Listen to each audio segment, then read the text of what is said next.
Magandang araw muli mga kaibigan. Ngayon tingnan natin ang FTI station na bahagi ng NSCR, South Rail Commuter Project. No? Pati ang FTI station ay itatayo ng joint venture ng Leeton and First Balfour joint venture. No? Sila yung nanalo ng contract para sa um, contract package S03B. No? So, itong FTI station ay meron din siyang transfer para sa Metro Manila Subway. No? So, kung titingnan natin dito sa kanyang plano, no? Nandito yung platform para sa NSCR. Nandito naman yung rails para sa PNR. Then, directly below, may concourse. And then, may access para sa entrance. And then, dito naman yung platform para sa subway. No? So, magkakaroon dito ng interchange. Pwede kang mag-transfer mula NSCR to subway and vice versa.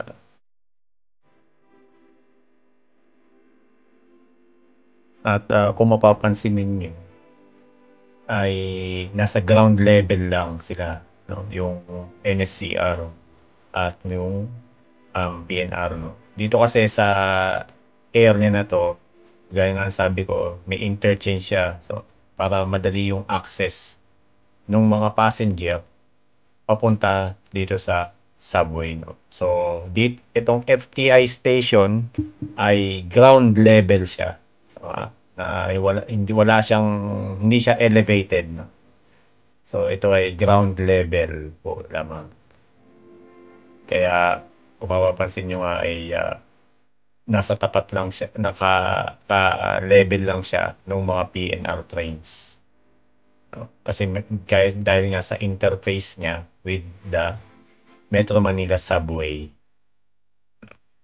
So, yun yung isa sa mga features nitong FTI station.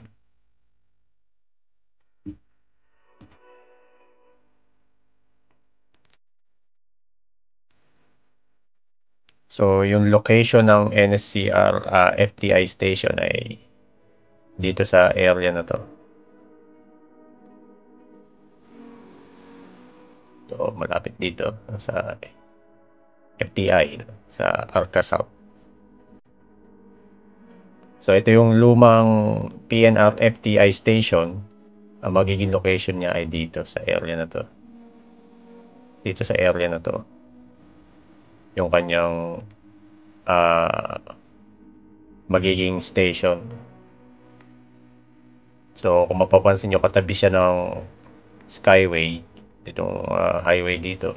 And then, ito yung East Service Road, no? Sa area na to.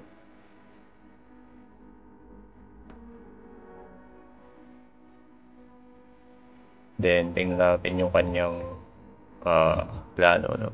So, itong plano na ito yung sa unang version na inilabas nila, no? Publicly, no? So, may entrances siya sa east side and then sa west side. Bago ito yung pinaka-station niya.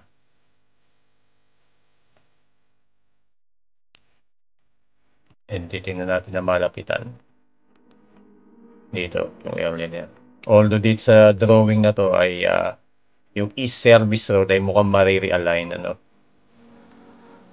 Pero may changes silang ginawa. So, tingnan natin kung tuloy pa rin itong realignment nito. Kasi maapektuhan nito yung mga kabayan along this area. Kasi yung kalsada ay uusod siya.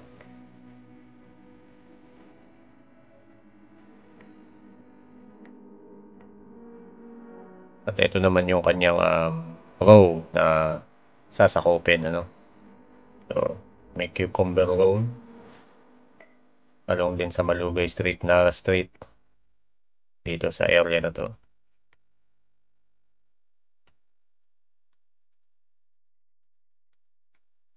So, ito yung kanyang alignment.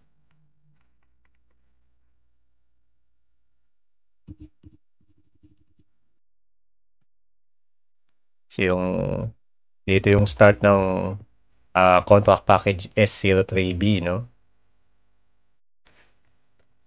And then, at this point, nasa upgrade siya. Ibig sabihin ay wala siyang viaduct, no? Hindi siya naka-viaduct. Approaching dito sa FTI station. Kagaya ng nasabi ko kanina dito sa drawing ay ito yung original na line ng East Service Road pero dito na realign siya towards east, no. Umusod siya para ma-accommodate itong station. Although may redesign nga na nangyari, so tingnan natin kung matutuloy pa rin 'yon, no. Kung kayo ay nakatira dito sa malapit sa area na ito, comment below kung meron bang abiso mula sa DOTR at NSC sa PNR kung yung mga properties ba dyan ay ma-acquire nila, no? Gaya nga sabi ko kasi itong kalsada dito ay iuurong dito sa unang design, no? Tingnan natin. Ito yung mismong station building which is upgrade din, no?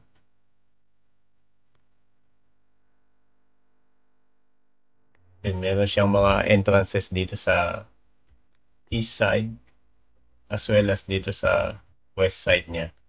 So, tawid ng dito sa highway dito. Tsaka, para maka-access yun nandito sa west side, papunta dito sa station.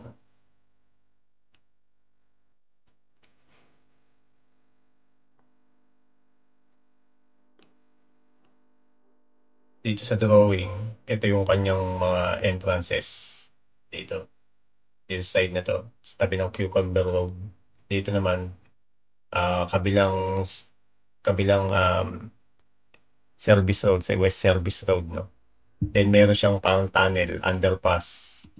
May underpass siya papunta dito sa station. Doon sa unang design dito sa east side, meron siyang underpass siya as well as overpass, no? Then ito yung design niya nung una. Ito yung unang design niya, no, nung FTI station. So makita niyo ito, we're looking nasa east tayo, East Service Road, looking at the station itself, no? Ito yung parang emergency access, emergency staircase pa alis na station. Ayun yung skyway. And then ito yung itsura ng station doon sa unang design, no? Na yan, nandiyan yung NSCR na rolling stock o trains. Then dito sa gilid niya ay meron ding trucks para sa PNR, yung upgrade na PNR, no? Na pwede rin sa cargo.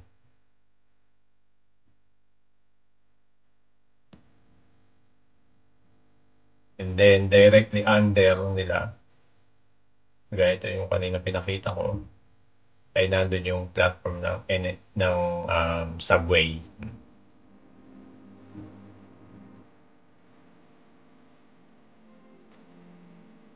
So yung subway, yung alignment naman ng subway ay magmumula doon sa Senate Station, na malapitan yung kanyang alignment.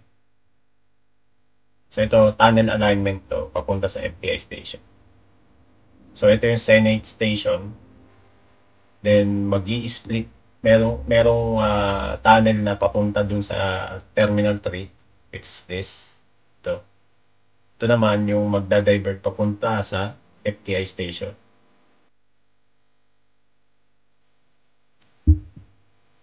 So, yung contractor na mag-handle ng um, contract package S03B ay meron silang gagawing tunneling din. Kaya kung mapapansin nyo dun sa yung contract package ng S03B ay maikli lang yung ano niya, yung pinaka alignment niya na gagawin. Pero kasi nga meron siyang upgrade at meron ding underground. So maraming kailangan gawin dito sa contract package na ito. Kaya ganyan. So tayo dito ay yung alignment ng kanyang tunnel. Then dadaan siya, tatawid siya sa ilalim ng SLEX at ng Skyway. Dito magi-split yung kanyang tunnel kasi may mga iiwasan siyang mga pundasyon ng viaduct dito. Then mag-merge ulit siya dito. Hanggang makarating dito sa station box. Kasi dun, yung FTI station, sa ilalim ng mismong NSCR station sa FTI, ay magkakaroon din ng station ng subway. May station box siya sa ilalim. So, doon, yung mga train ng subway ay mag-change sila ng kanilang signaling system, no? Para maging compatible sila sa signaling system ng NSCR. Kasi from here, aakyat sila papunta sa Bikutan Station. Wala underground, paangat yung mga train ng subway. Yung mga train ng subway, capable sila na mag-change ng kanilang signaling system. Meron akong video noon sa mga nakaraang kong updates na. Hopefully napanood niyo na rin yun para maintindihan yung sistema na gagawin nila doon.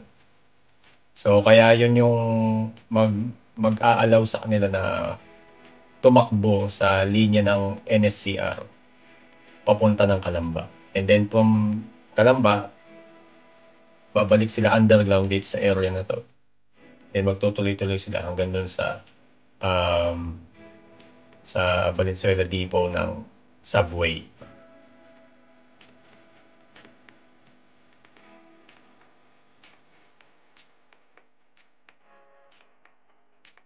So, dun sa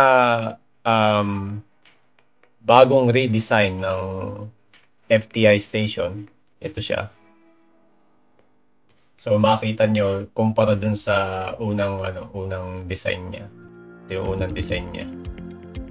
Medyo naiba na siya, no? Medyo dito talagang medyo industrial design ba, parang ganyan yung design niya. Dito naman parang mas naging simple siya. Although syempre in-incorporate nila na may mga solar panels sa mga station ng papunta ng south. Kasi isa yun sa advocacy rin nila ng clean energy. And then kung makikita nyo, ito yung site niya. Open na siya. Hindi kagaya dun sa unang design na parang merong pang wall o columns na naghihiwalay sa line ng PNR at saka sa line ng NSCR. So ito, kung mapapansin nyo, itong train na to ay PNR siya. Dadaan siya sa gilid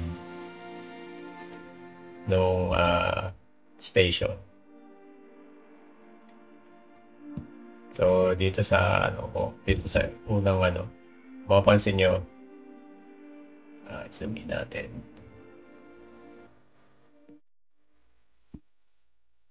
Ito yung linya niya. So dito sa inner tracks, dalawang inner tracks yung NSCR na trains. Doon sa dalawang outer tracks, doon naman yung PNR at maaring pati cargo ay doon din. So yun yung design nila para diyan, no? So it will run alongside NSCR at saka PNR.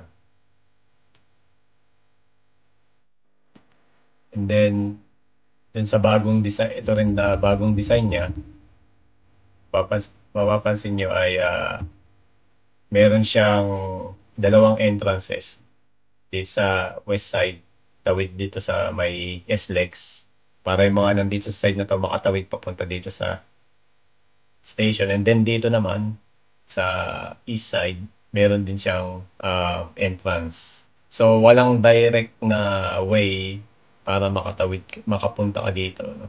Kundi doon sa mga entrances na yun. Doon sa unang design, meron parang ano dito na daanan, emergency exit um, ng mga passenger, no? Ito yung kanyang itsura, no? Ito sa unang design, meron siya parang emergency pedestrian, no? Pero doon sa bagong design, inalis na nila yung value engineering siguro, no? Pero so, yun lang din natin masabi kung ano yung naging ano nila doon. Ba't sila nag-decide ng gano'n? Then, ito yung kanyang loob, no? So, upgrade lang siya. Pero meron pa rin ano, platform screen doors, half height lang, no? Open air design. Open air design siya. Medyo naging simple yung design niya, no? Pero hopefully ma-execute nila ng maayos ito. So yan yung magiging design nila. Ito yung pinaka-platform ng NSCR. Ayan yung line nitong PNR. Then sa kabila line ng NSCR. Kung saan makaka-access yung mga passenger. Yung PNR, maaring yung station nito ay dito rin sa vicinity, pero hindi mismo dito sa NSCR na platform. Pero yan yung ano yan. Imagine, habang nag-aantay ka ng NSCR train, may dadaan na PNR train, passing through sila, no? O maaaring pati cargo rail, no? Diyan rin nagdadaan. Di naman din ano na imposible yung gano'n. May mga stations din dito sa ibang bansa na yung trucks ng commuter line ginagamit din ng cargo line. So, ito naman yung mula doon sa entrance. Ito yung entrance eh. So, makikita nyo, nasa kabila ayun yung station. Ito yung entrance para makapunta ka doon sa kabila. So, mula sa ground level, then bababa ka doon sa underground passage para makatawid ka ng NSCR. So, para naman sa mga PWD at doon sa mga nangangailangan ng assistance para makababa, meron din mga elevators, no? Lift, no? Pababa. Then meron din na X-ray machines para dun sa mga passenger na may mga baggage. Then ito yung um, ito yung underground passage mula dun sa entrance. Then pababa siya. Merong underground passage para sa mga pedestrians. Then direct dito sa concourse. So yung concourse ay yung nasa gitna, no? Paggigitnaan ng NSCR line at ng subway line. Sa either aakyat ka para makapunta ka sa NSCR line o bababa ka para makapunta ka sa subway line. Or from the subway line, punta ka sa concourse din, akyat ka, transfer ka sa NSCR. No?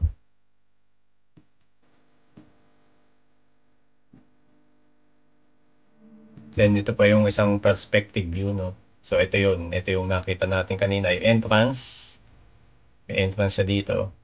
At then tawid sa ilalim, then emerge ka dito sa pupunta ka dito sa mismong platform na ng concourse muna, then platform ng NSCR.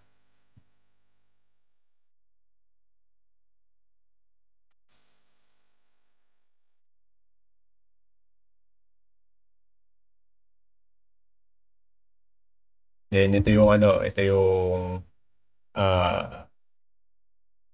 view ng underground, no? na passage para sa mga um, sa nasa west side, no? So dito sa dito sa ano niya, sa entrance niya mula sa west side, then dadaan siya sa ilalim nitong Skyway at saka nung SLEX. May pedestrian passageway. And then ang mismong labas ka dun sa concourse na. Either aakyat ka papunta sa NSCR o bababa ka sa NMSP. By the way, itong pinapakita ko ito yung nasa lumang design nila. Yung bagong design, hindi nila ginawang public yung mga plans. So, pero yung form naman, yung forma naman eh halos ganun din. No? Nabago lang yung itsura, design, yung architectural design nila. Nabago lang.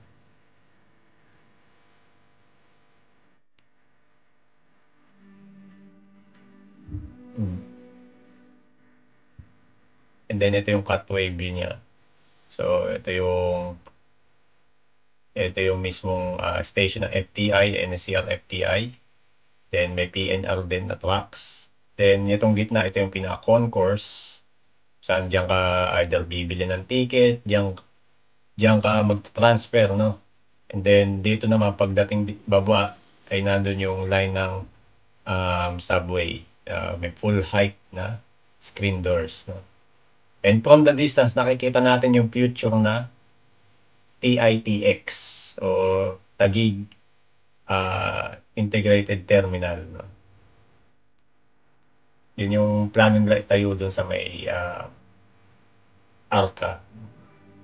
So, medyo malayo siya dito. Hopefully, may convenient transfer mula doon no? Papunta dito.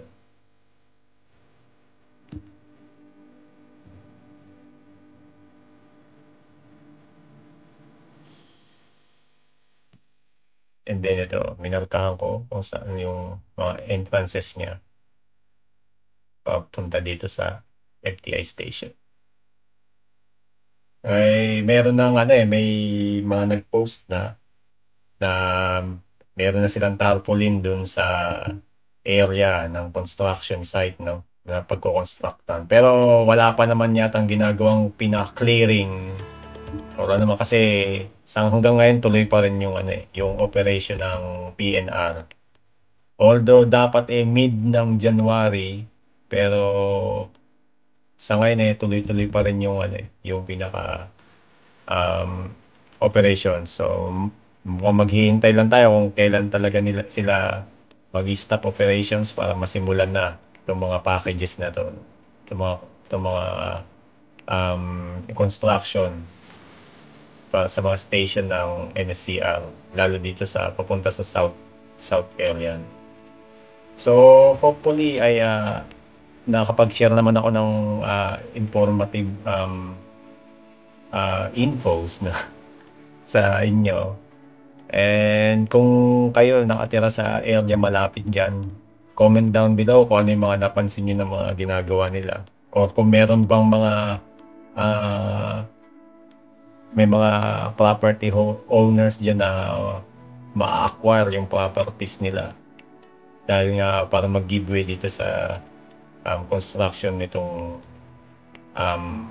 FTI station. Kasi hindi lang naman yung mismong pagtatayo ng FTI, kailangan nila ng may space sila para sa mga equipment nila. So, kailangan sila ng mga extra spaces. Kasi lalo't mag-aano sila dito, magkakaroon ng excavation sila dito. Kasi nga meron siyang subway component. So, sa ngayon, yun lamang po muna. And nawa ay patuloy niyo pong suportahan yung mga videos, panoorin niyo po yung mga videos na na-upload ko. At hopefully na nakatulong ito sa inyo. So, yun naman po. Maraming salamat po.